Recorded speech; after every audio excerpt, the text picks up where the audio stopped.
Alors, bienvenue et merci d'être venu cet après-midi. Good afternoon. Thank you so much for coming. My name is Alan Rock, and it's my privilege to serve Security Council Report as chair of its board of directors. And it's on behalf of the entire SCR team, the researchers, the writers, and the directors that I express a sincere welcome. And thank you all for taking time to be here with us this afternoon. Je voudrais particulièrement remercier la mission du Canada auprès des Nations Unies. Merci d'avoir accordé votre espace, Monsieur Ambassadeur Ray. C'est un grand plaisir de vous revoir. Et je voudrais également remercier tous les membres de l'équipe du Canada ici à New York. Vous avez toujours soutenu généreusement Security Council Report, et nous sommes très reconnaissants. 20 years ago, this month, the very first SCR monthly forecast was published in print in those days, and then I think subsequently online. And with that publication, there was made available for the first time a regular, reliable, and independent source of objective information about the agenda, the deliberations, and the decisions of the most powerful organ in the UN system. For diplomats, for journalists, academics, and civil society organizations, and through them, the global public. This meant meaningful access to information essential to those who wish to understand what's happening in this world and why it's happening. Over time, of course, the scope of SCR's reporting broadened, eventually to include up-to-the-minute information about draft resolutions, in-depth research about specific topics of significance, and retrospective analysis about Security Council resolutions of the past. SCR also used its ability to convene, to bring people together at its boardroom table, to discuss, to debate, and to reflect. And over the years, the seasoned SCR team has prepared scores of diplomats as they got ready to take their elected seats on the council, allowing them to hit the ground running when they took office.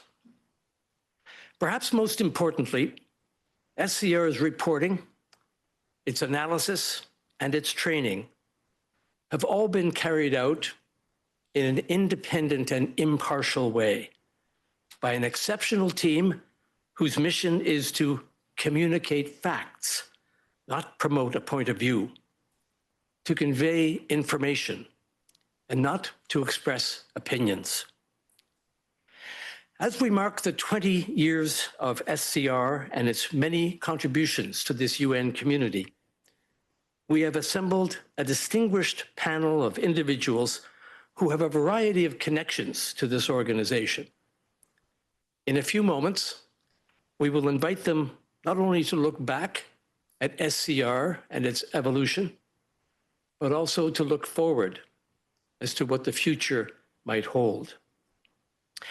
But just before we start with the panel, I'd like to say a few words about our finances at SCR. For an operation with its immense impact, the budget of SCR is remarkably modest, coming in at less than $3 million each year. We employ a small team of 14 full-time staff. Given the exceptional quality and enduring value of its work to all of its stakeholders, including member states, one would think that the continuity of SCR's mission is assured, but it's not. In fact, even as we meet, our operations are at risk. In the current year, we have a shortfall of some $250,000 to meet our expenses as they come due. And there's an urgent need to assure appropriate levels of funding for 2026. SCR has no contingency fund, so we're operating without a safety net. Many of you here have supported SCR from the outset, and you've done so regularly over the last 20 years, for which we are enormously grateful. SCR needs your sustained and continuing support. Otherwise, we risk losing its impartial voice, its institutional memory, and its unique ability to equip newly elected members to succeed during their terms on the Security Council. The materials we distributed for today include a commitment letter. We urge you to sign it tonight or tomorrow to contribute to our 2025 finances and to consider contributing for the next year as well. We want to close that budget gap. We want to keep our doors open. We urge you to provide the unrestricted funds we need to continue the level of service that we've provided over the last 2 decades. I know that some of you have already signed that pledge, for which I thank you sincerely. We would be most grateful for your continuing support, and in return, we undertake to provide you with dependable, independent, and useful information and analysis about the Security Council. And now, after that commercial, shameless as it is, let me introduce our extraordinary panel. Each of these individuals has had a role in Security Council report, either in its inception, its operation, or in making use of its services.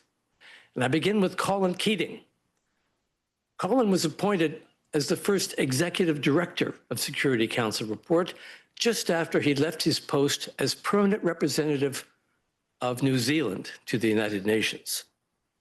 As its founding executive director, he put in place many of the principles and practices that have endured over these last 2 decades. We've asked Colin to reflect on the origins of SCR, especially the Security Council dynamics of the day, the institutional hurdles he had to navigate, and some of the practices that he developed and that have lasted so well for so long. Our second panelist is Jonathan Fanton, Senior Advisor to the President of Hunter College. As the founding chair of SCR's board, Jonathan drew on decades of experience in philanthropy and democracy promotion to help establish a bold new model for enhancing UN accountability. Jonathan will reflect on the original vision that placed philanthropic foundations at the forefront of launching SCR. I should tell you that at the time, Jonathan was president of the MacArthur Foundation, which was at the outset the single most important investor in SCR and remains so for many years. Jonathan, we look forward to hearing your remarks. Pascale Baeriswyl is the permanent representative for Switzerland to the United Nations and a member of the SCR board. As someone whose early strategic insights contributed to the foundation for SCR's What's in Blue publication, Pascale later served on the council herself as a staunch defender of principled multilateralism. She will reflect on the challenges the council has faced around the time that What's in Blue was put in place and the impact it may have had on member states as they work with the council. Renzo Pomi, Amnesty International's representative at the United Nations in New York, will also participate as a member of our panel. Renzo is a human rights lawyer with 3 decades of field and institutional experience, from UN missions in El Salvador and Guatemala to the Inter-American Court of Human Rights and Uruguay's Foreign Service. And he will bring a practitioner's lens to why SCR's work is indispensable. He will speak to how independent, accessible analysis like SCR's helps anchor Security Council decision-making in human rights law and lived realities. We look forward to hearing your contributions, Renzo. Shamala Kandiah Thompson is the current executive director of SCR, and she will also join our panel. Shamala has worked almost since the inception of SCR with the Security Council report, and she has moved from analyst to leader in her current role. Drawing on deep institutional memory and a career built inside that work, she has safeguarded SCR's independence while expanding its impact for all council members, especially the E10, through rigorous, timely analysis and practical tools. Shamala, we look forward to hearing your intervention. So with that, I invite the members of panel to join us, please. And I will begin by asking leading questions. Please join us.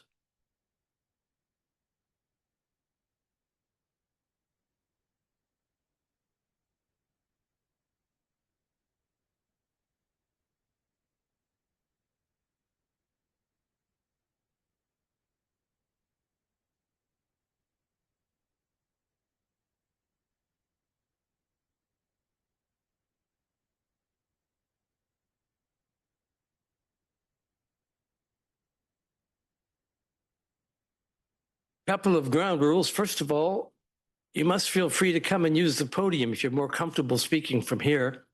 And second, there's no rigidity to the format. I do encourage you to speak among yourselves and to offer comments back and forth to keep it more lively. And eventually we'll invite members of the audience to make comments or ask questions as well. And we look forward to hearing from you. Perhaps I can start with you, Jonathan, on my left, if I may. As I mentioned, you were present at the creation as one of the initial funders of SCR. Can you give us an indication of what your vision was for the organization? Why was MacArthur interested in establishing the Security Council report? And give us an idea, if you would, as you compare its performance over these last many years, how its performance measures up to your original expectations.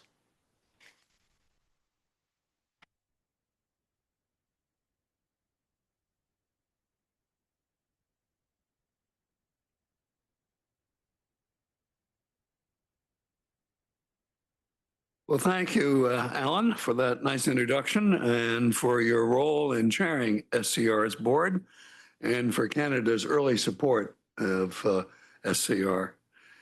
In my 10 years as president of MacArthur, our support of SCR is among my most proud accomplishments.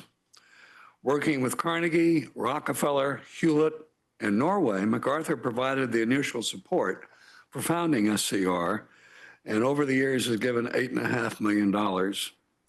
Our support for SCR reflected our concern for building a fair and just world order.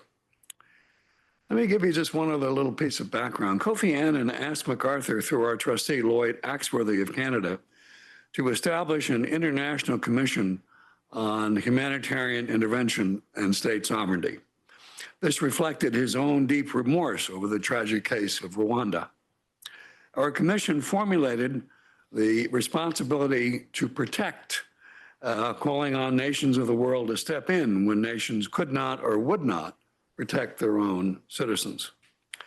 And it was this work that brought to the MacArthur Foundation in Chicago, brought us to concentrate our attention on the role of the Security Council, which had failed in cases like Rwanda's to stop genocide and ethnic cleansing.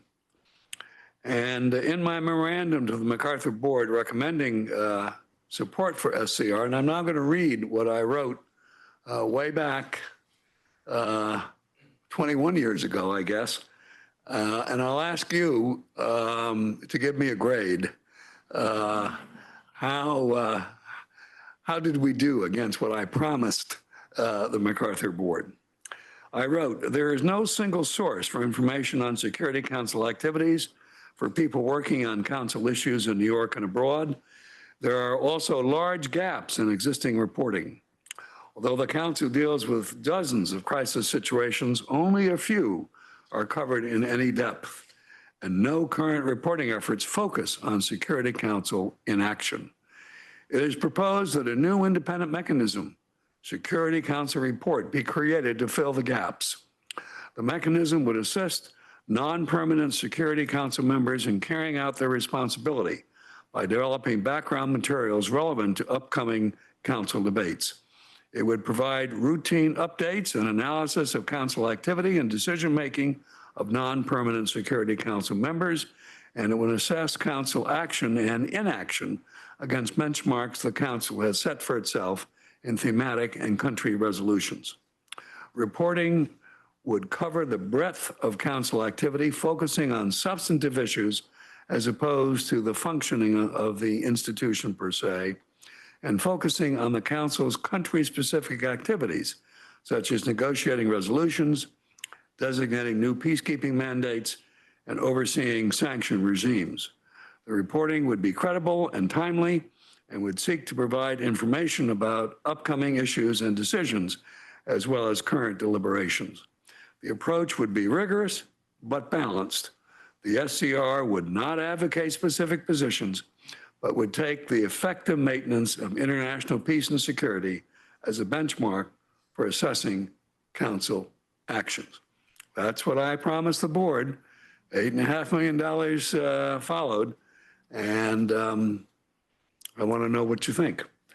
So from the beginning, SCR was focusing on helping rotating non-permanent members gain the capability to analyze issues coming before the council. And I want to call out Ed Luck, now deceased, of Columbia, Tom Weiss of City University, who were so helpful in the founding of SCR, and also Mary Page, who was at MacArthur and worked with me. It was initially housed in Columbia's Center for International Organizations in SIPA, and our first challenge was to find a leader for SCR, and there we made the right decision. We chose Colin Keating, who had been New Zealand's permanent representative, and that was a brilliant choice. Speaking with one of his early staff, she described his style, and I quote, as transparent, discreet, trusted, and praised his ability to edit cumbersome prose into clear and powerful factual descriptions. And I want to say Colin, really enjoyed my service on the board as, I guess, the first chair of SCR, working with you and learning from you. So, to the audience, you have and will hear elsewhere about the measures of SCR's effectiveness. The fact that so many member states now give annual support to SCR is testimony of how valuable it is. And we know SCR produces daily, weekly, and monthly reports. And those monthly reports are read by over 500,000 people a month. And in 2024, its website was visited by 1.7 million users. So as I look back on my 10 years at MacArthur, I would say our support of SCR was one of the most effective grants we made during all my time, 10 years as president. It placed philanthropic foundations at the forefront of launching SCR, and this support helped institutionalize a more transparent and informed Security Council. So I'm very proud of the impact it's had, and I believe it is now a permanent and critical institution. But as Alan has told us, it needs support from all of us to keep going. So please do support. Thank you.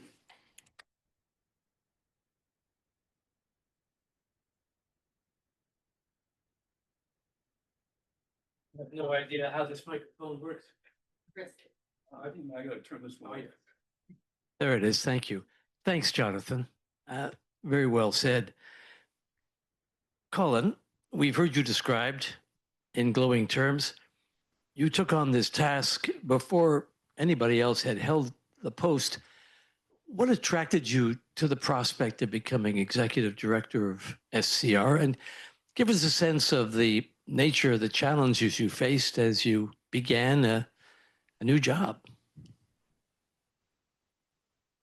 Well, thank you very much, Alan, and thank you, Jonathan, for setting the scene and for your kind words. I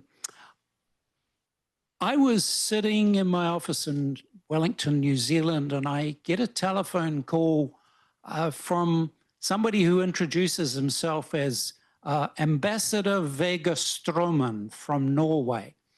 And he said he was calling on behalf of the Norwegian mission and the Canadian mission because they were working with some foundations to produce a proposal for a new organization that might be able to make the Security Council work better.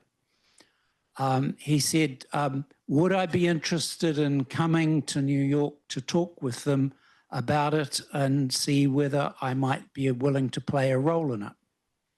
Well, my first reaction was, well, if two countries like Canada and Norway think this is a good idea and they've done some due diligence, then I should certainly take it very seriously. And so I said, yep, we'll come to New York. I mean, it was all a bit strange. I mean, I'd given up my role in government. I was had taken up a role as a partner in private law practice, and I thought my days of involvement in things relating to the United Nations were probably well and truly over. But anyway, I thought, let's go and see what it might be. He did say, please come with some ideas about what you think will be the way to make this vision become a reality. And I had three immediate thoughts that I shared with Alan and Jonathan and Vega and also Professor Edward Luck, who was involved in the project. And I have to say, I want to make a special remembrance of Ed, who died a couple of years ago, far too soon. But I knew him from the past when I was PR here in New York and was also on the Security Council. I knew Ed was then the leader of the US-UN Association, and he subsequently moved to Columbia University. And I had a sense of trust that with his intellectual vision and ability, he would be a great member, advisory member of the organization. And so it proved. I also knew from my personal experience that the Security Council had some huge performance difficulties. It had a transparency deficit, which was a deep problem with the membership at large, and I think with governments at large. And it had a legitimacy deficit in the sense that a lot of the countries that were on the Security Council's agenda held huge grievance about the way in which they were treated by the Security Council and by the system.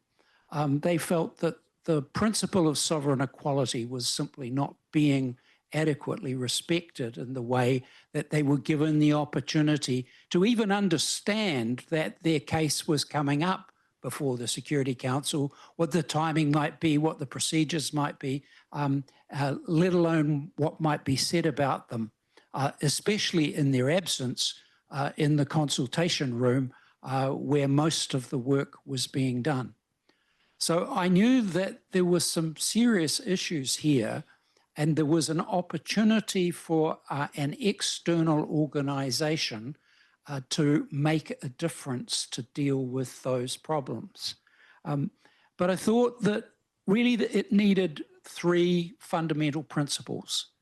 First, to be successful, such an organization needed to be independent. Secondly, it needed to be truly professional.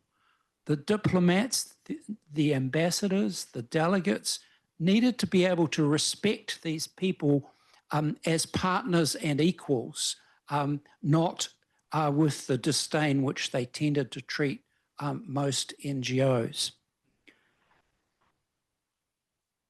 And last but not least, it needed to be able to be genuinely helpful, to make a difference in the lives and the professional work of those 15 countries who at any point in time had the responsibility to deliver on some of the biggest problems facing humanity. And I knew instinctively that being an organization that would be adversarial, would be an advocacy organization, was doomed to failure. So it had to find a role where it could make a difference, be helpful, be professional, and be independent. One of the first things I did when I came to New York after accepting the role was to visit with my friend, and I say that honestly, the then Secretary General Kofi Annan, who I'd worked very closely with when I was PR.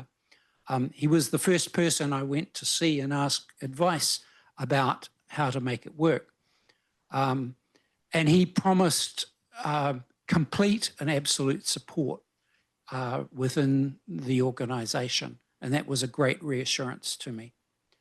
The second thing I did was went and saw his Undersecretary General, Shashi Tharoor, who was in charge of public affairs in the UN system, was also a friend from those days.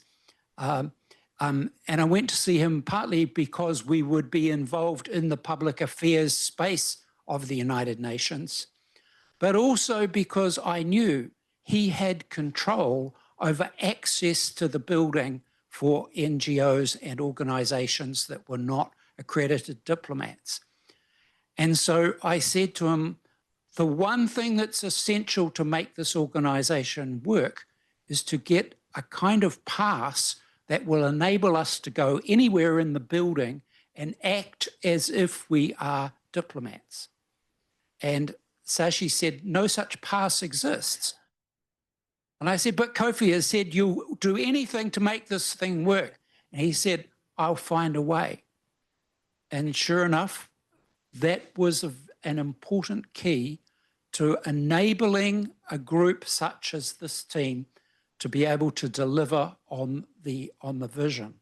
Because quite often it's very practical things like that that can be the difference between being an outsider and an insider. Now,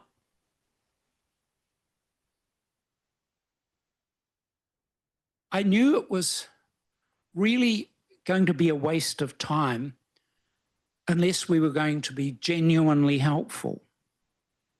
I knew it was also going to be a waste of time unless we could be perceived by the 15 delegations on the council as independent, not in any of their pockets. And I knew that it was going to be very important to their egos not to be being retrospective commentators on what they had just done. To be really helpful, it was going to be important to be able to know what was coming up, what the issues next week, next month, or even tomorrow might be, and be able to provide advice and information and policy options for people to consider in advance of the day that they have to sit down and write a speech or an intervention on the subject. My next step and was to visit the PRs of all of the 5 permanent members. Some of them I actually already knew from previous days. And that was very important because I felt that if they were going to allow their teams to talk to the staff at Security Council report in a trusting way, it was important that I explain the vision to them in the way that I've just outlined and listen to what they said and be prepared to modify or respond. I was afraid that I would get serious pushback, but I was very pleasantly surprised that in every case, all 5 of them, I got listened to with an open mind. Some expressed doubt as to whether the project would succeed, but they were all prepared to give it a space to work. And that was a huge encouragement. Because I knew from my time on the council that although conventional wisdom has it that it's the elected members who have policy weakness and lack of continuity and inexperience, I knew from having worked with delegates from the permanent members that they too change. Quite often, some of them are rotating every 2 or 3 years. And that I've seen plenty of P5 delegates personally feeling at a loss of what was happening, what would happen, what was the background to this. And I knew that they too could be consumers and users of a good product that would be useful. I also knew that we had an opportunity to provide something of long-term historical value. Our organisation was not to be academic. It was, as I said before, not to be an advocacy organisation. But nevertheless, it could provide something that was extremely useful to advocacy organisations. You know, we had Renzo and Amnesty International, we had Human Rights Watch, we had International Crisis Group, plenty of organisations that had the mandate and the credentials to hold the Security Council accountable. But they too needed the resources to do that job well. We also knew that we could significantly help not only the elected members of the council, but also the members of the General Assembly who had a responsibility to monitor the work of the Security Council. What is often not well understood except by the diplomats in the building is that a lot of countries have a member of their General Assembly team whose job it is to follow the Security Council and what is happening. And that's because their states have national interests at stake in some of the issues before the Security Council.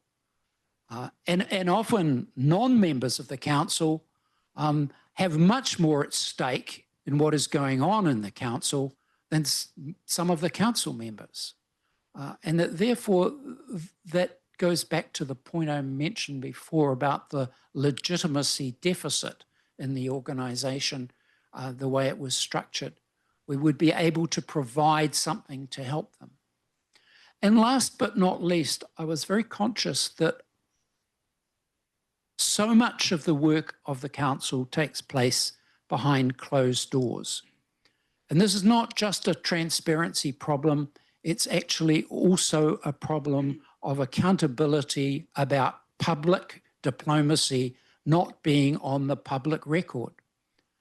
And that over time, if we produced a report which analysed each of the issues before the council, month by month, as those issues changed and evolved, over time, we would get a longitudinal set of materials that will be of immense value for historians and academics, and that this would actually aid the long-term public analysis of what was going on in the Security Council, and it could provide a policy focus in capitals over time that would lead to an improved Security Council.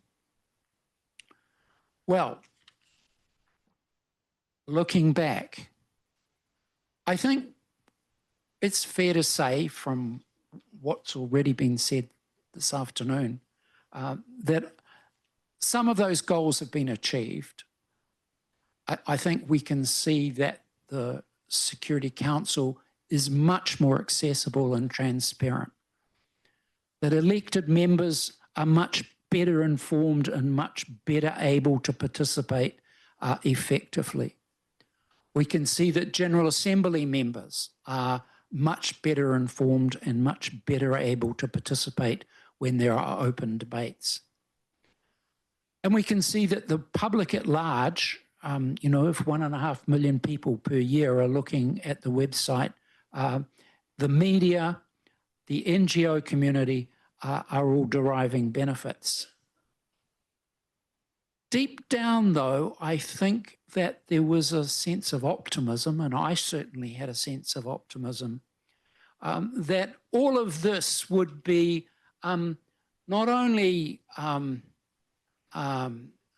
necessary component, but perhaps also a sufficient component for the Security Council to perform better on the really hard issues.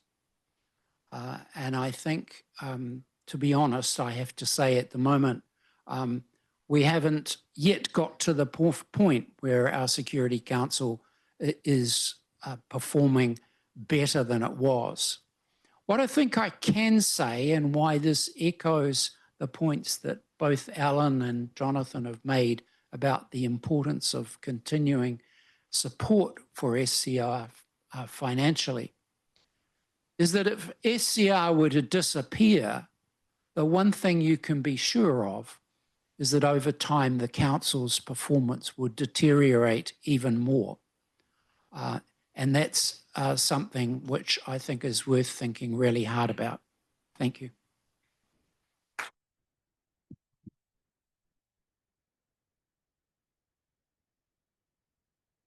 Very thoughtful. Thank you, Colin. Pascale, you have been both a member of the board of Security Council Report and a member of the Security Council, which provided your colleagues on the board with most useful and interesting perspective as we discussed not only SCR, but the council itself. Would you give us some indication, first of all, of the how and in what ways the SCR assisted you as you were a member of the council?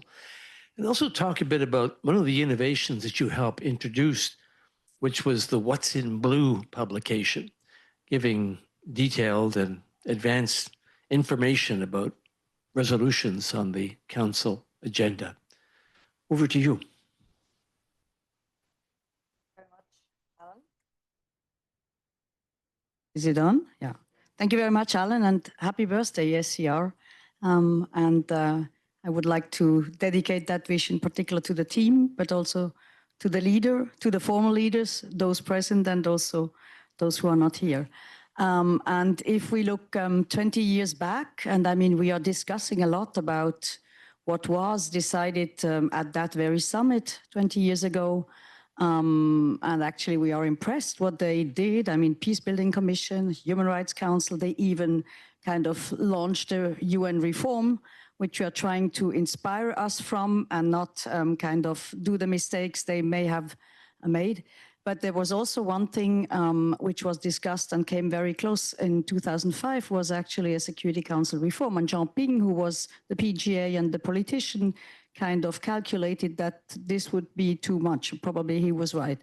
But after that, some PRs, and in particular the then so-called small five, Costa Rica, Singapore, Switzerland, Liechtenstein, and Jordan decided to work very closely on working methods of the Council, because that was something which all those who wanted one or the other way of a Council reform were kind of supporting.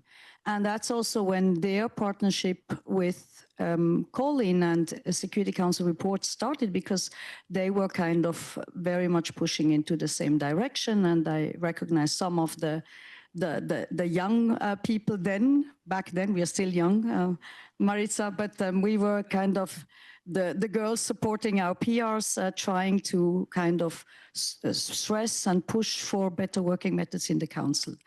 And in one of those efforts, we sat together. I mean, first of all, they presented the first resolution in the General Assembly, and the P5 reacted in panic and established and permanent IWGD. That was actually a monthly rotating thing, this famous informal working group on procedures.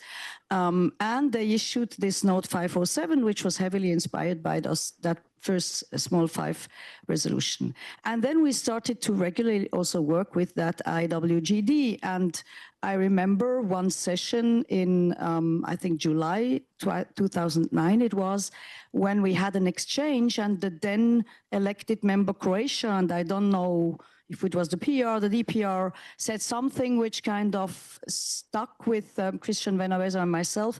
He said he was complaining about the level playing field, and he was talking about actually intelligence in the field, the lack of embassies they had to kind of inform their work. And we discussed a lot after that, and were thinking actually of somehow trying to establish more of that level playing field. And what are you doing in those situations? You go and speak to Colin Keating. And calling in immediately, and he probably saw one step further than us, because we were thinking of partnering with organizations who work on concrete conflict situations like crisis group. But I think Colin saw that probably there was more need to concentrate on this daily exchange of information when preparing the resolutions. And that's how he came up with the concept, and we kind of tried to develop that further.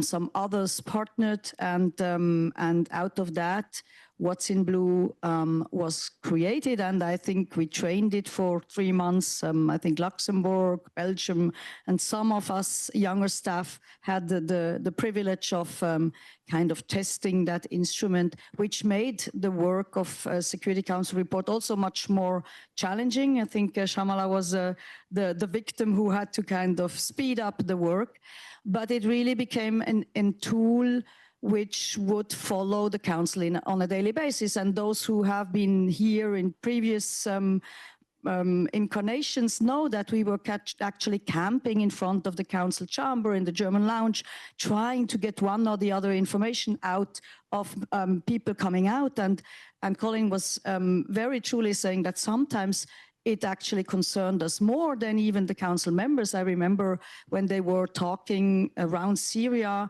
on an operation where they wanted Swiss military staff, but they were actually not prepared to give us the information which would have made it possible to go to the government and have that staff. So with What's in Blue, the work became much faster, but also the information for all the other delegations. And there, I think Colin was very visionary, because it made it much more transparent, maybe not for the sitting council members, but for the rest of the membership. And also, I think rightly so, you say that now people in the GA, and we could also improve that relationship, are much better informed of what's going on in the council. So what does it mean when you then actually prepare for the council? So I think the relationship with SCR then evolves. And I must maybe also say that in the meantime, between my two postings in New York, I became the vice minister. I continued reading What's in Blue on a daily basis. And that actually helped me also improve the relation between bilateral and multilateral work in our ministry. And also, I mean, for me, the goal was once in the council, I would like to be up to speed on working methods with the Russians. So that was kind of the bar. Then the relationship when you are elected to the council evolves because they become your best trainers.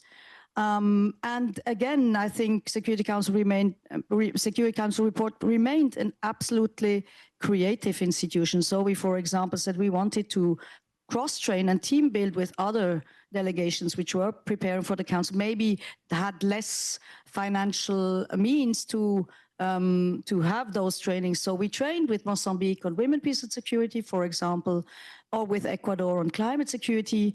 And so it actually also helped us form the teams. They also trained our capital, and that also made it easier for us not to receive kind of very absurd instructions. So our capital people who went through that training started also to read What's in Blue if they had not done before. So they were also much more up to speed and had a reality check on what is going on on the council and what is possible and what's not possible. And then I think other partnerships, I mean, you become more of a sparring partner when you walk towards the council. So the experts of Security Council report had the institutional memory on a specific file, could kind of help our experts. And that would be then a constant dialogue, which was probably a win-win also for Security Council report. In the council, and I think that has really evolved since I was here last time, the E10 became much stronger. I remember Colin always telling us, look, surprise them with a resolution. And that's something E10 members now very often they're doing. That's something which was absolutely kind of sounding slightly crazy when Colin first said that back 15 years ago. And then also other partnerships evolved with Security Council reports. So for example, exactly a year ago, I was actually chairing the council, and we wanted to work closely with the African Union because the African Union Peace and Security Council was supposed to travel to New York. So with Security Council report, we prepared the first ever retreat with the African Union Peace and Security Council. And it also probably helped to have a joint communique, which this year was not possible to do. And also preparing for the first presidentially led debate on women, peace and security, Security Council report, and other organizations, of course. I recognize also Kavya and NGO Working Group, but also Renzo, were instrumental in helping us do that. So I would say then when, council missions, there again, we always had someone from Security Council report with us who would send dispatches from the field. And I look at the colleague who followed us to Colombia, and that again made our work in the field better, I would say. And yes, I do agree with Colin that actually the last thing we hoped that we would really make the council a better place. We have not yet succeeded. There is kind of the best tool cannot replace political will, in particular of some very powerful council members. But I think together we will not give up and continue the efforts of making the council a more democratic place with better information. And I think Security Council report is 20 years old, but I feel it is as fresh and dynamic as 20 years ago. And I hope that's going to be the case also for the next 20 years. So thank you very much. Happy birthday, Security Council report. Thank you, Pascale. Renzo, it's said that one of the most important constituencies for Security Council report the civil society organizations that form such an important part of the UN community. Can you tell us whether, in your view, Security Council report has proven useful in your work with Amnesty? And perhaps you might have observations about how we could do better in the future.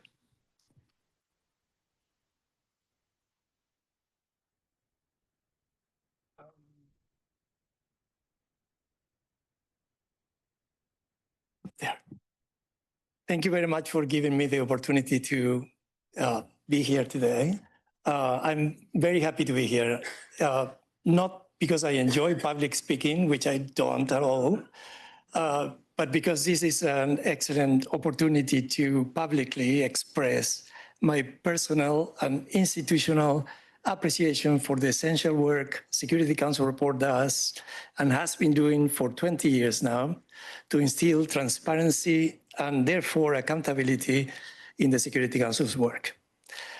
I cannot claim to speak on behalf of the NGO community at large, but it is easy to assume that all NGO colleagues, many of whom are here today, engaging in advocacy at the UN on human rights, humanitarian and peace matters, share with me the appreciation for the enormous contribution that Security Council report provides to the difficult work of engaging and trying to influence Security Council outcomes.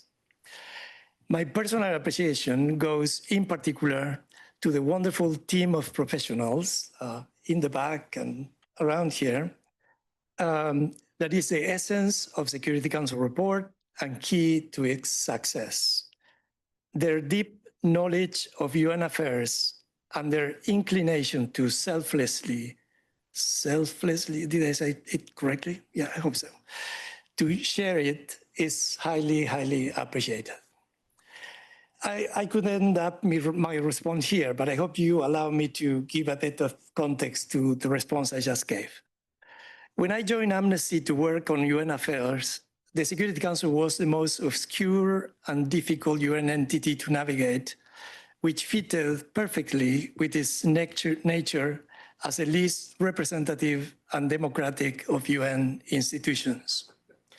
For many years, the owners of the the permanent representatives, the permanent members of the Council undertook to retain the close and enigmatic nature of this powerful club of frenemies.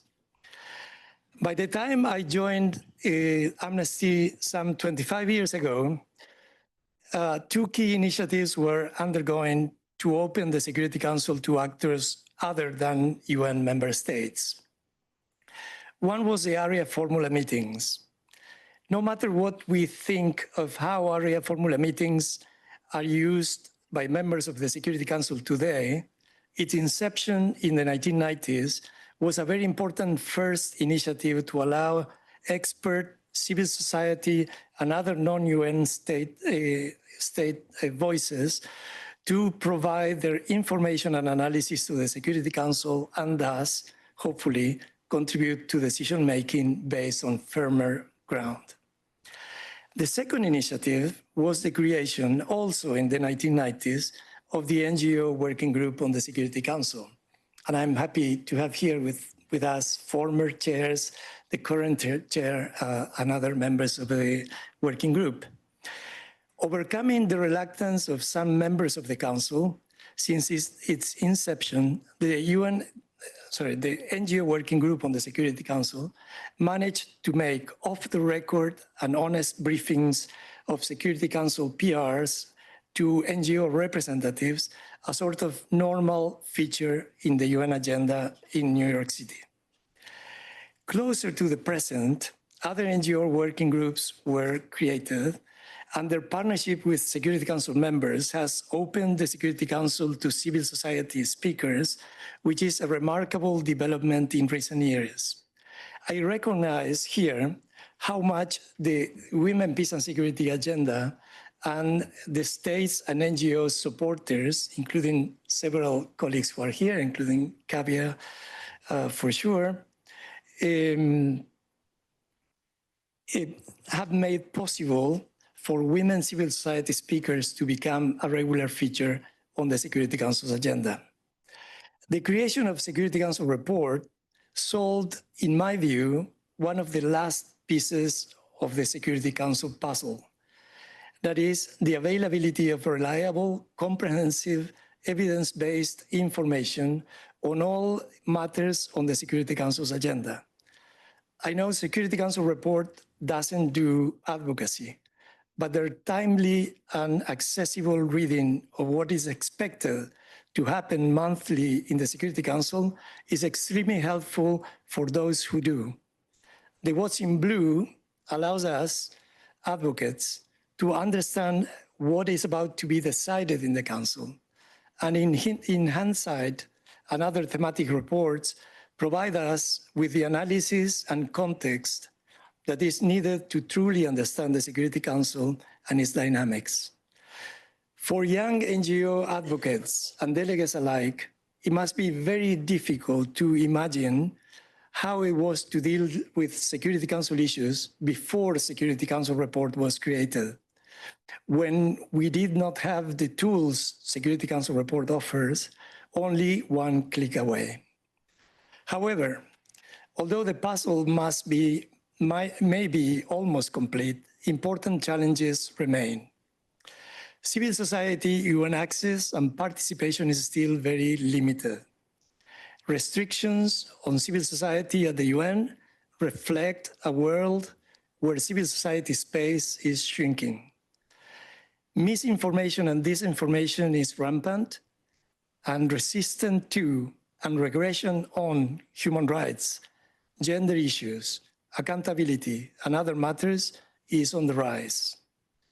The Security Council report's outputs include concise descriptions of the situation on the ground as reflected on reports by the UN human rights system and other reliable sources, and that reflection is extremely important to keep the record straight.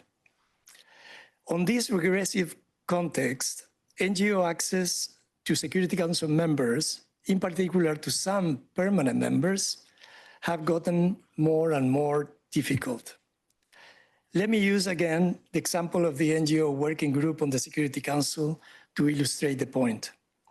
The NGO working group on the Security Council used to meet with all Security Council members, some more often, others more sporadically, but we used to meet with all. Nowadays, some members resist meeting with NGOs. Take the situation of the permanent members. The Russian Federation met with the group for the last time on April 14th, 2016, when the late Ambassador Churkin was a permanent representative. When Minister Lavrov was a permanent representative, he used to brief the NGO working group. It is regrettable that Russia has not briefed the NGO working group now for almost 10 years. China's case is similar. Their PR briefed us for the last time in 2015, although most recently, the DPR talked to us, briefed us once in 2020. The US did so for the last time more than 2 years ago, in April 2023. The UK in July 2024, almost a year and a half ago. France is clearly the outlier here, briefing the NGO working group, often, most recently, only a couple of weeks ago, which is highly, highly appreciated. This regression on NGO access to the UN and its member states makes the work of Security Council report more essential than ever. It is hard now for the Security Council to hide behind its obscurity when such valuable source of reliable and expert information and analysis is available to all.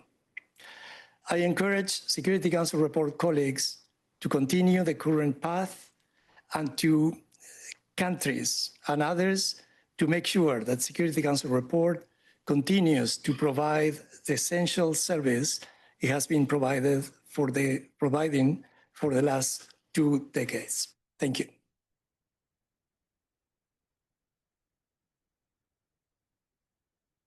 Renzo, thank you. Shamala, you have been executive director of SCR for just about a year now, but you first joined the organization in 2006, just after we began operations. Can you speak a bit about the evolution you've seen over that time and tell us something about the challenges we're facing now and what you see for the near future?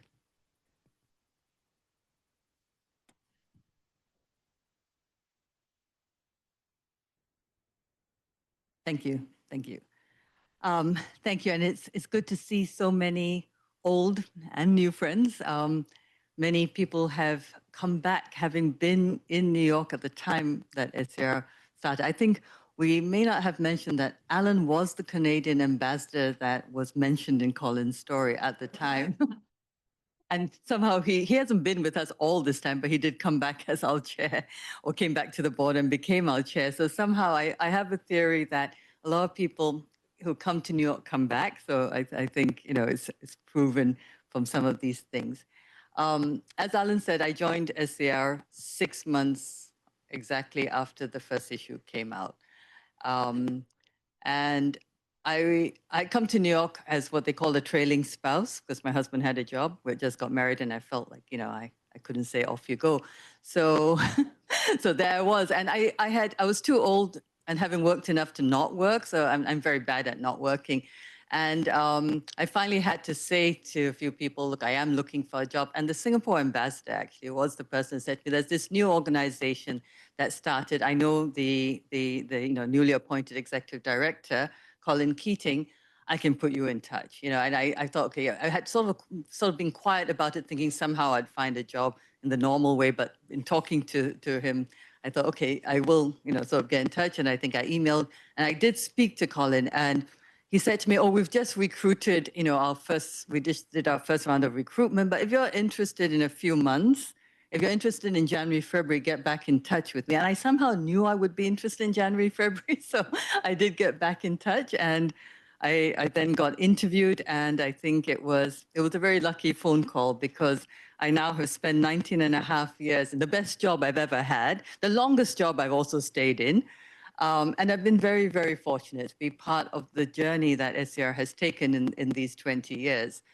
And I want to just maybe, if you talk about, I guess, this idea of the evolution, it's hard to come after everyone because I think everyone's touched on parts of it. But I see sort of SCR's development evolution in 3 phases. So 2005 to 2010, and that was really Colin's years. We were building the foundation, and it was building of the reputation of the organization, the trust that we had to build with everyone to do the kind of work we were doing. And in those days, our life revolved around getting the monthly forecast out. That was our main issue, our main product, sorry. And occasionally we had update reports. We began doing cross-cutting reports, the longer research reports, sort of around 2008. And those were the key thematic issues that we sort of followed as cross-cutting issues. And then, you know, we had the regular monthly briefings. I think Renzo has been part of our NGO briefing for 20 years. And so he's heard us every month talk about the work of the council. But we were operating in a completely different environment, as you've heard. It was, you know, like Renzo said, the council was much more closed. You did not have the program of work as a public document. You know, we used to sort of quietly get it and pretend we didn't have it because we didn't want to upset council members who weren't meant to know that we had it. But now, you know, everyone can easily see the program of work. It's much, you know, much more public. There were not so many people reporting on the activities of the Security Council. Now there is a lot more interest. Different organizations have got parts of it reported. We're the only ones still just reporting on the council, but others do write about it. And there was a lot less awareness from incoming members of what to expect. We would be talking to incoming members and say, well, you know, it might be a little difficult in the council. And they were shocked because the council was so hidden. They did not let the tensions show the way it shows today. They didn't like to be seen to have differences, believe that or not.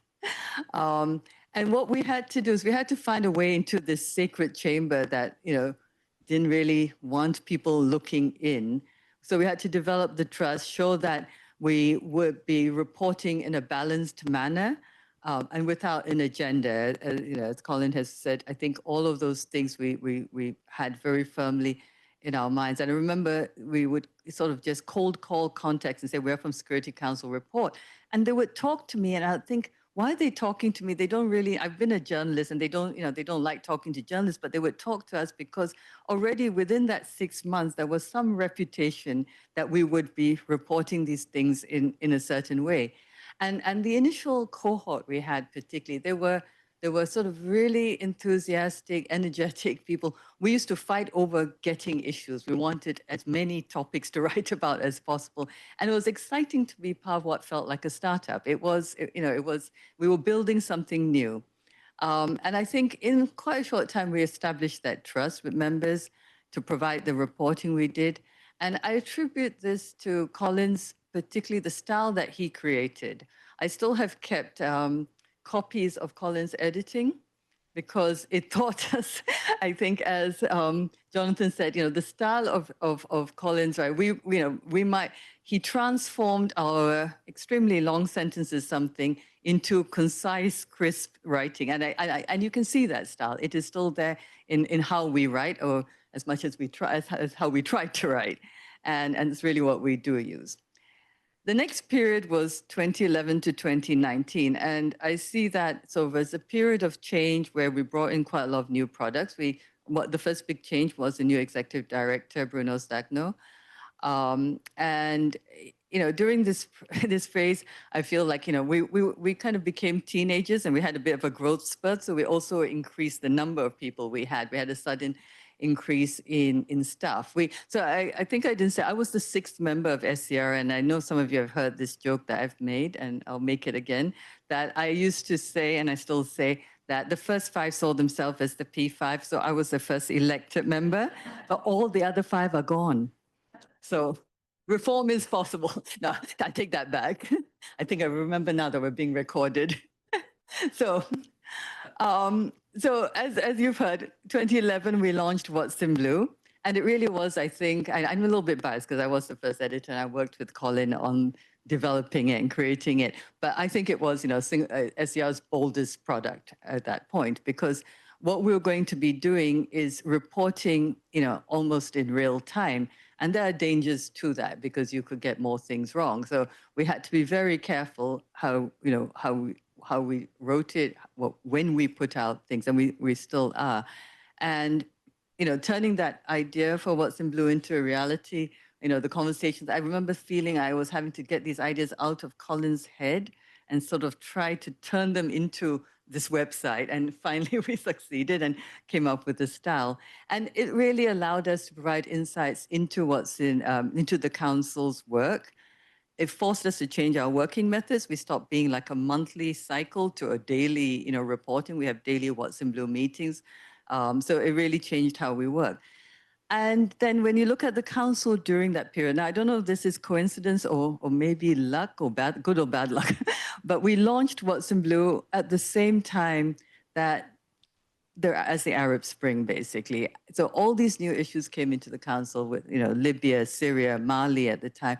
There was a deterioration, sadly, in a number of other issues like Côte d'Ivoire, South Sudan. And that we had the exact vehicle we needed to provide the constant coverage of these fast-changing events. So on a daily basis, and so we have this archive of how the council was reacting to these things from 2011 onwards.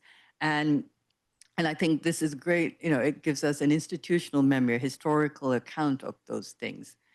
In 2012, we had our first In Hindsights were published in January 2012. And I see this as a product within the forecast, but it's within the forecast, but it became a way to reflect more analytically on the issues related to the council. We could document the trends over time and sort of go into a little more depth. And it took us slightly outside our comfort zone. It's not quite an editorial, but it kind of took us a little closer to being able to comment on certain things the council was doing. And then the capacity building, which Pascale has talked about and has experienced, and many of you here, we've done training with you. And although I think in the early days, the executive director, Colin, would go and speak to a sort of incoming member, the idea of a more tailored structure capacity building was something we did really from 2012 onwards. And in providing this training, it was really and is the idea of trying to level the playing field and give, as much as possible, all the incoming members some level of training. And I think it's developed into one of SCR's most important activities. And I feel that although I think we have managed to provide some transparency, some accountability, the effectiveness is our difficult area.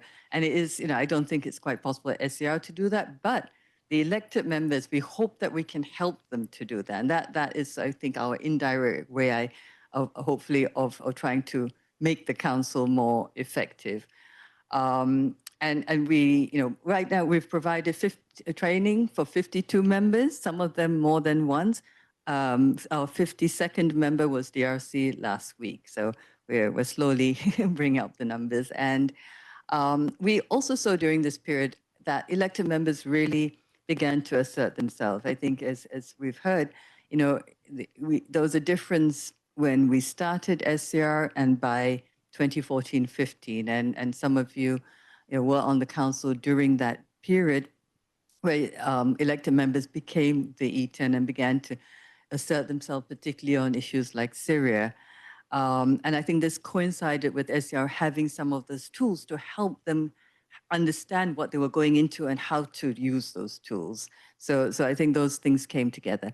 The other thing we saw some expansion of, I think, were the visiting missions where we started going on the council visiting missions regularly from 2012 onwards, which was really great to have those dispatches from the field. So the last phase, I'd say, is the last 5 years, 20 to 25. And I think in these years, we've expanded our influence a bit more. We've widened it. And I guess we're heading towards adulthood. A lot of people wished me happy birthday, and I wish I were 20 again, but I'm not. But thank you. And these years, these 5 years, I think they've been years of change, but also of consolidation. COVID affected all of us, but it forced SCR particularly to work very differently. As we all did, we learned to work electronically. We also stopped printing the forecast. Sometimes I'm a little bit sad about that because I used to like seeing it in the council or in someone's office. But we learned that, well, it was costs. We had to cut costs. It was one of our bigger costs. And a lot of people were reading, especially younger people. They said, oh, we don't read these hard copies. We're reading it on our computers. So when we stopped doing COVID, we realized we could live without the hard copy, but we still do that for the research reports. But it opened up, we can now do interviews with people who are not in New York. We've attended things virtually, so that we've expanded our reach in that way as well. And it also made us realize, that we could do things a little bit differently. We did some internal restructuring during this period to kind of create a more coherent structure because we had grown a bit organically at the time. And I think we've deepened our training, our capacity building. We had a handbook that we produced that complements our training, which we did in English in 2019, which the Norwegians supported, and then in French, which the Swiss supported in 2021. It's on our website. And I think a few years before 2018 onwards, we've been briefing the council on working methods, and we started doing briefings on a few other things during this period, like peacekeeping as well. And the new product during this period was our podcast. We've moved into the audio space, and we first started by doing a reading of the In Hindsight, and now we do a podcast where Karen before me was interviewing whoever was doing the In Hindsight, and now I've largely been doing it, sometimes one of my colleagues. And we've had a really positive response to that. People actually listen to these podcasts and have said that they enjoy it. So it's something that we hope to do more of. We increased our social media presence. Our Twitter numbers went up from 2018. We had 12,000 to 32,391 this year. And we've become active on other social platforms, but I think this is what everyone is doing to kind of be out there. But this was a period that was very difficult for the council. As you know, we saw sort of the invasion of Ukraine, Israel-Hamas war, but it gave us also the opportunity to report on these really important developments in a slightly strange way, I suppose. There was more interest in the council and therefore in our work during this period. SCR was quite popular, as a speaker at various sort of things related to the violation of the charter and kind of what was happening. So we found that, I think, although the council's reputation took a beating, SCR was a place people turned to for a certain type of reporting, and the idea of impartial information on these very, sort of difficult issues. So the future, very briefly, I'll end on that. I feel I've taken on this role, and I'm amazed I'm in this role at this point, but during one of the most difficult periods in the history of the council, or at least in the last 20 years of watching the council. It's also a difficult period for SCR in terms of funding, as you've heard. So those two, may be connected a bit. But we do want to be able to continue with our core activities. We've heard we get such good feedback on how people use it. And it's a much wider audience, I think, than maybe it was first envisaged, because people in the field use us, which all, surprises me, but gives them a sense of what's happening in New York. And I get, we know that academics use us. And one thing that is coming through, we've put out a survey and we're still getting responses, and everybody wants more from us. I'm not sure how much more we can do. A lot of people want us to write retrospective pieces, like what really happened after this vote, why did they vote this way? And I know my colleagues have, are thinking, no, there's no way we can do anything more, but we'll have a look at what people want and see. We'll try and see what we can do. But there are things that are also changing in terms of technology and AI, and we'll have to learn to figure out how to live with that and how to use that effectively. I think everyone has questions about that. As I said, we hope to expand our audio products, expand our capacity building. But I want to end on saying that, all of this is really possible because of the kind of people we've had at SCR. My colleagues over the years and some of the ex-SCR people are here. It's really nice to see them. SCR's strength is in its people. It's just not one person's job. It is a team effort, and the knowledge and the depth of knowledge. When I listen, we've been doing, we started doing a lot of the capacity building for incoming members. When I listen to my colleagues and what they know about the issues that they cover, it really is impressive. And they have been an integral part of SCR's stories. I have an incredible team now, and they produce this work. And I think there's a great dedication to the mission that we have as SCR, everyone in it. So I feel that's a tough time, both for the world, a little bit for SCR, but it is exactly at times like this that we need to redouble the efforts to provide the type of reporting we've done. And we hope that, we'll have continued support for it from our current donors and future new donors. And that we hope that in 20 years that, we'll be celebrating the 40th anniversary as the UN celebrates its 100th anniversary. So we'll see. I will not be ED at the time, though.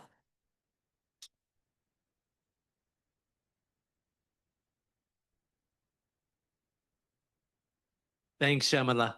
I'm grateful to every member of the panel for their thoughtful remarks. I think we've established that SCR has enormous and enduring value, and I say to all of the ministers of finance who are present in this room today, now, I'm told that there are microphones in line with your next budget. I solicit comments, questions, reactions, expressions of praise, financial contribution. Yes, sir.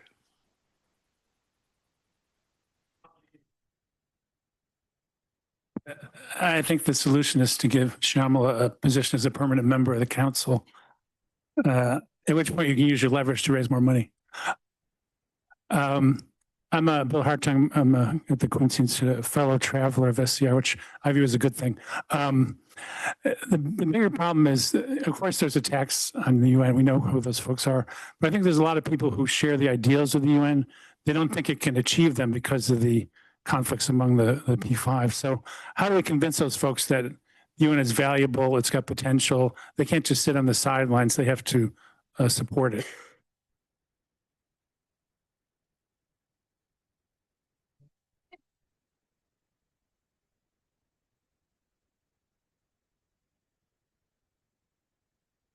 Yeah, let's take another question. We're going to reflect on that for a moment. Yeah. Speak so close to the mic, I think a little bit. Well, thank you. You listening to me? Yes. Thank you. And first, happy birthday. Now that you are leaving, are not a teenager anymore, don't become boring. Keep your energy and your quality. Just that it was many times mentioned. I mean, Portugal for some years that supports SCR, and I can assure you that we will continue to do so in the incoming years. The question is, I mean, my interest in the Security Council is increasing for any reason, months after months, and no one understood the joke, but okay, you did. But my question is maybe to Shamala, but whoever it's about the Security Council itself. I mean, indeed, you were right saying that the Arab Springs were a turning point. Then we had Ukraine in 2022. Last year, we had the highest number of vetoes since the end of the Cold War. And now we are witnessing a new trend, which is under this motto, or this umbrella of the back to basics. And the basics mean, I think, security, peace and security only. But it's a peace and security without peacekeeping, which is a bit interesting concept, because we are now in a phase of closing, or that is, it's likely to closing peacekeeping operations one after another. So my question is, I mean, how do you see the Council and in the incoming months or years? Because we are not talking even about the issue of the reform or the enlargement. We are talking about how can the Council works and be efficient and be something that can be recognized by the rest of the membership and the public opinion if it's in this situation as we speak. Thank you.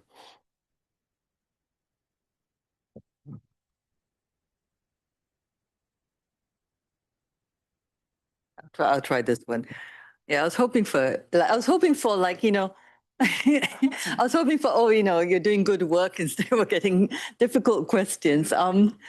Maybe I'll try this, start with this. I don't think peacekeeping will disappear. I actually think it will change. It will change. It's going through a period of change as it has in the past.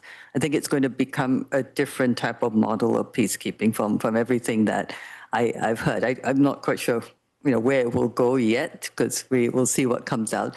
But that combined with what's happening with the cuts, right, and with the financial situation in the UN, it's going to lead to sort of less, even with the missions that are there.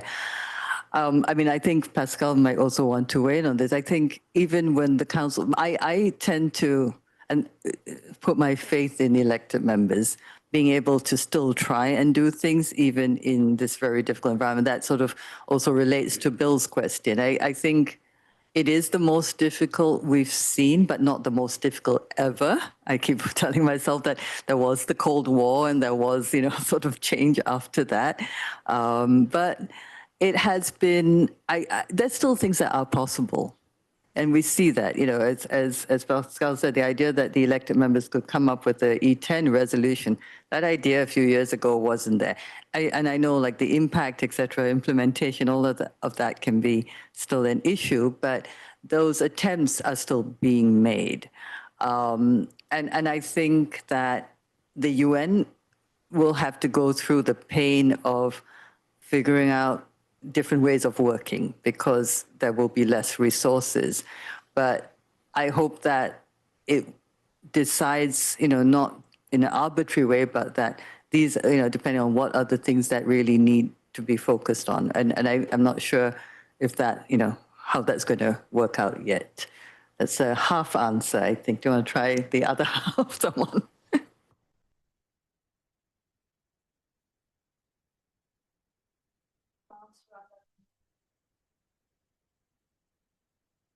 No? Yeah, okay.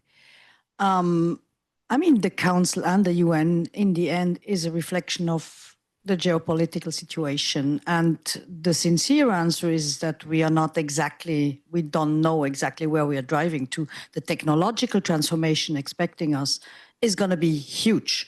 The multipolarity everyone is all the time saying is kind of, we drive through a multipolar world. We are in a multipolar world, and we have been there for quite a while.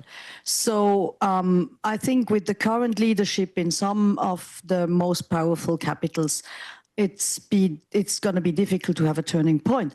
But they all have a certain age, and even if they speak about immortality, I think that change sometimes. I'm a historian, right? And after every big bang, countries tried to establish a new collective security order, and it became ever more sophisticated until with the charter we had kind of a change of paradigm. So I hope that we do not have to go towards a big bang, but maybe some smaller things, and also a change in leadership.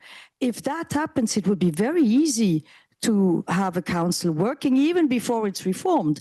And there comes in the Future of Security Council report. I mean, you have been working a lot on transparency, but I would say the future lies in the triple T, because we will have more reporting needed for truth and trust. So I would say transparency was what we needed so far, but with the new technologies and artificial intelligence, we really need tools which make sure that truth is still reported and that we can build trust upon that.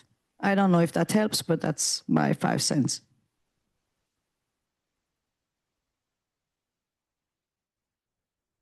I think the two questions that have been asked are almost existential in nature.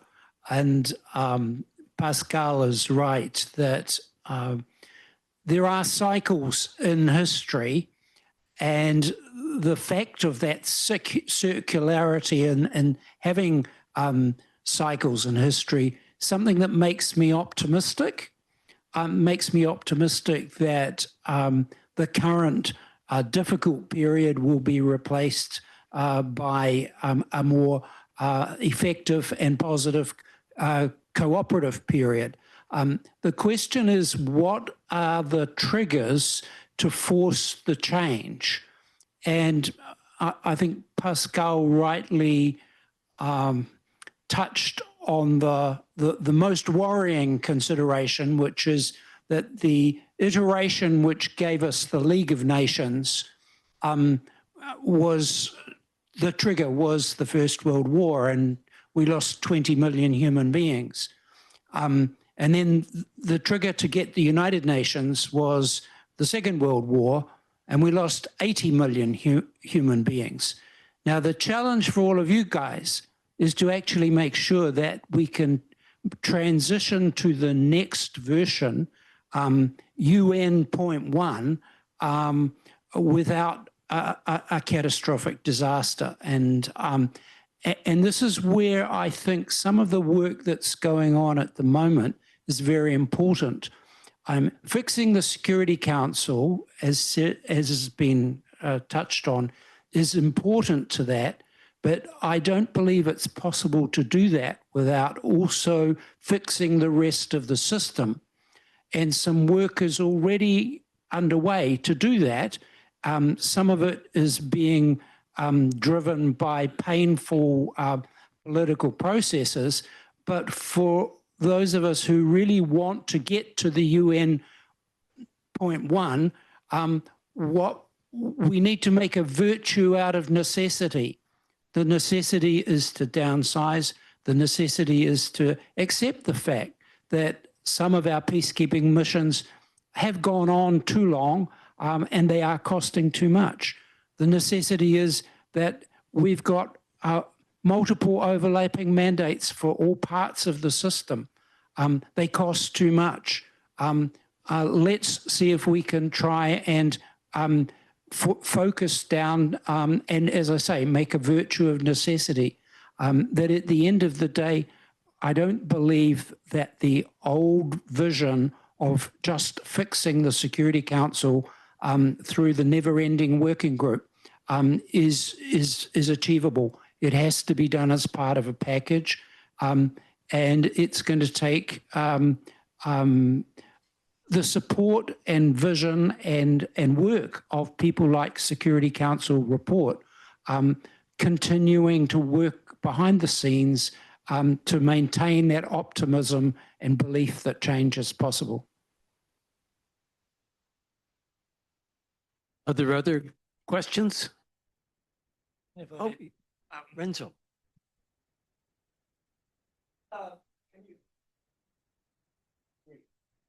Great.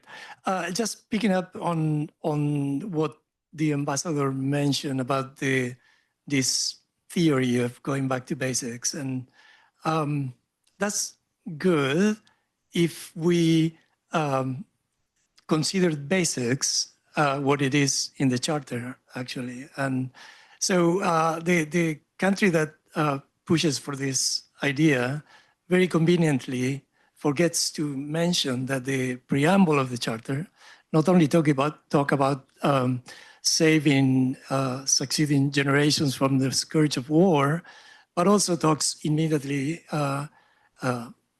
next to it to realize human rights of all. So that's why I'm so appreciative of the Security Council reports, consistent reporting on what the human rights system says about the situations that they report on. Because basically, if you don't consider the situation of human rights in the country and what the people in the country is going through, any other effort to achieve peace would be not sustainable in my humble view. Well, it's been a terrific discussion, and we've had at least two unanswerable questions.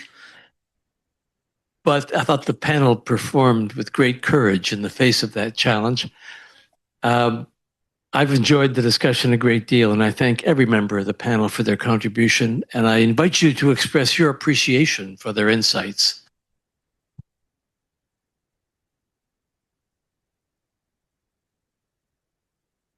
So we're going to wrap up, and I want to express my appreciation to the mission from New Zealand for its kindness in sponsoring the reception to which we're going to go across the hall. But before we go there, I'd like to invite our host, Ambassador Ray, to say a few words. May I persuade you to speak, Bob? Always a difficult task. But my reputation precedes me. Let me just say on behalf of the mission how delighted we are to have all of you here. And I think for those of us who work with the United Nations, it's been an extraordinary education for us to become so much more aware of the life and work of this mysterious institution that is at the heart of the work of the United Nations. But is perhaps also the least understood part of the system. I would like, first of all, to thank Alan, my predecessor. Alan Rock is one of those people who gives me great heart and hope, because after his time here at the UN, he went on to do a whole range of other things.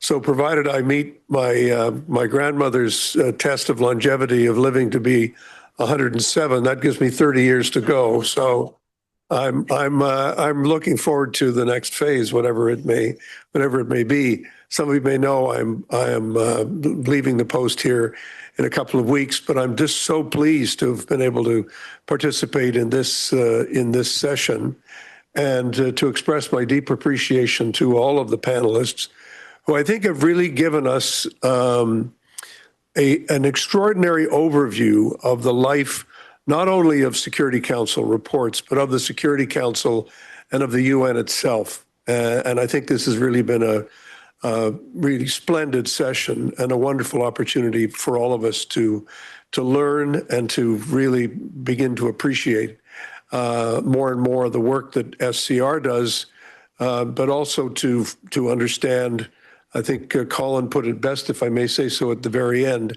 how the work of leading to reform takes us to really looking more broadly at the issue of the United Nations itself, which is going through its own existential crisis, to use that phrase, which is sometimes overused, but I think it's fair to say is it's pretty real. And also just the work that needs to be done to get to a better place. It's not easy, but life at the UN has never been particularly easy.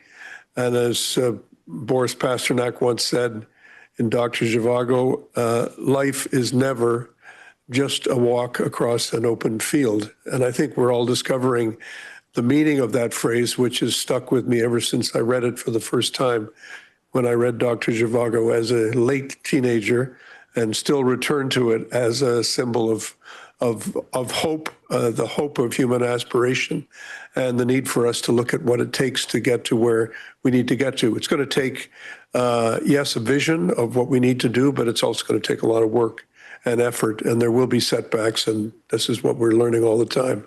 I'm now going to call on my colleague, who is the great foundational funder, Merete. If you please come up and speak to us. The Norwegian ambassador is with us, and she is going to close off this portion. There will then be a reception, which our friends in New Zealand have graciously funded, for which we're very grateful. And I must say, listening, Colin, to you, there's a tremendous continuity between what you're saying and what Carolyn has been saying to us as well. So I can assure you, there is this great deep river flowing through. And as you know, in New Zealand, rivers are living things and have a legal entity unto themselves. So this aspect of New Zealand policy sticking with us. Merete, please come up and say a few words.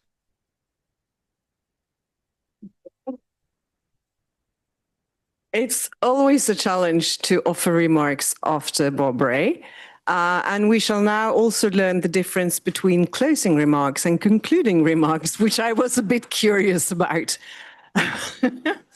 But let me just also thank all the panelists and also you, Shamala, for organizing this event.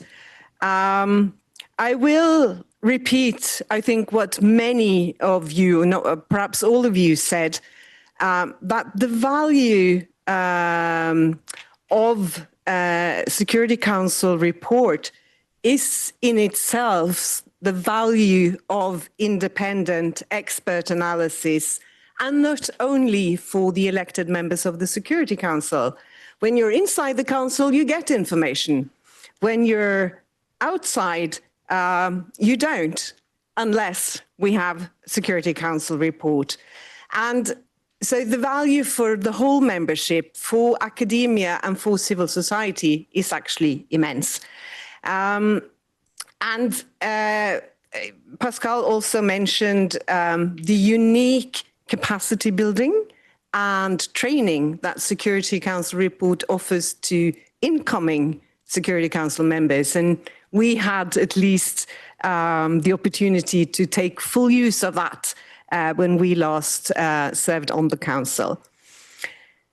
I think Security Council report means transparency and accountability, and it does enhance the legitimacy of the Security Council. And I think also Pascale pointed to something very important about truthful reporting, and that's going to be even more important in the future as AI hits us even more.